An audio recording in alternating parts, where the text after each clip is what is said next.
പ്രതിപക്ഷ കോട്ടയിൽ BJPക്ക് വിജയം.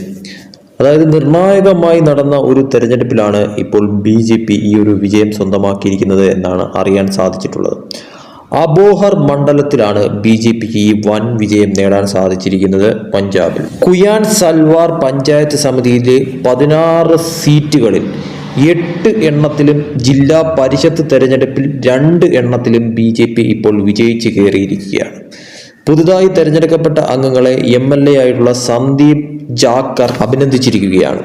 ധനി കൈലാഷ് നഗർ, ധനി കാർണർ സിംഗ്, ദിവാങ് കേര, ദിദർ വാലി, കല്ലാർ കേര, മൗജ്ഗത്ത്, ദൗലത്പുര, ഇന്ദ്വാല, ഹൻവന്ത എന്നിവിടങ്ങളിൽ നിന്ന് 50% സീറ്റുകൾ നേടി BJP സ്ഥാനാർത്ഥികൾ വിജയിച്ചതായിട്ടാണ് ഇപ്പോൾ പ്രഖ്യാപനമുണ്ടായിരിക്കുന്നത്.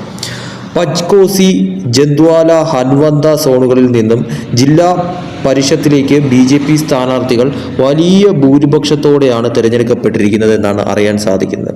വികസനത്തിന്റെ കാര്യത്തിൽ അബോഹർ നിയമസഭാ മണ്ഡലത്തെ മുഴുവൻ അവഗണിച്ചതിന് സർക്കാരിനെതിരെ ജനങ്ങൾ വിധി പറഞ്ഞതായിട്ടാണ് MLA ഇപ്പോൾ ഇതിനെ വിലയിരുത്തിയിരിക്കുന്നത്.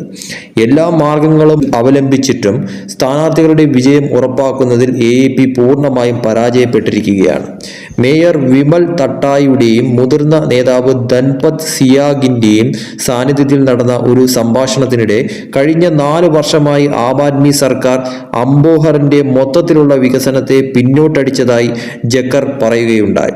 വരാനിരിക്കുന്ന മുനിസിപ്പൽ കോർപ്പറേഷൻ തെരഞ്ഞെടുപ്പിലും ആം ആദ്മി പാർട്ടിക്കെതിരായ ജനങ്ങളുടെ രോഷം പ്രകടമാകുമെന്നും സ്ഥിരം കമ്മീഷണറെ നിയമിക്കാത്തതിലൂടെ സർക്കാർ മുനിസിപ്പൽ കോർപ്പറേഷന്റെ പ്രവർത്തനം താറുമാറാക്കിയെന്നും കുയാൻ സർവാർ പഞ്ചായത്ത് സമിതി തെരഞ്ഞെടുപ്പുകളിൽ കല്ലിയൻ വാലി, കുയാൻ സൽവാർ, പന്നിവാല, മഹ്ല എന്നിവിടങ്ങളിൽ നിന്ന് AAP സ്ഥാനാർത്ഥികൾ വിജയിച്ചു എന്നത് ശ്രദ്ധേയമാണ്.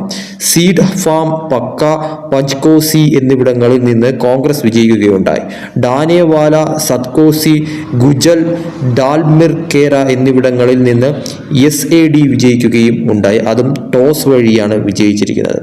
എന്തായാലും ഈ ഒരു വിജയം, അതായത് 16 സീറ്റുകളിൽ 8 എണ്ണത്തിലും വിജയിച്ച് കയറിയിരിക്കുന്നതും ജില്ലാ പരിഷത്ത് തെരഞ്ഞെടുപ്പിൽ 2 എണ്ണത്തിലും BJP വിജയിച്ച് കയറിയിരിക്കുന്നതും പ്രതിപക്ഷ കോട്ടയായിട്ടുള്ള പഞ്ചാബിൽ തീർച്ചയായിട്ടും AAPക്ക് നിലവിൽ ഭരണപക്ഷമായിരിക്കുന്ന AAPയെ സംബന്ധിച്ചിടത്തോളം അത് വലിയൊരു തലവേദന ഉണ്ടാക്കുന്ന കാര്യമാണെന്ന കാര്യത്തിൽ യാതൊരു സംശയവുമില്ല.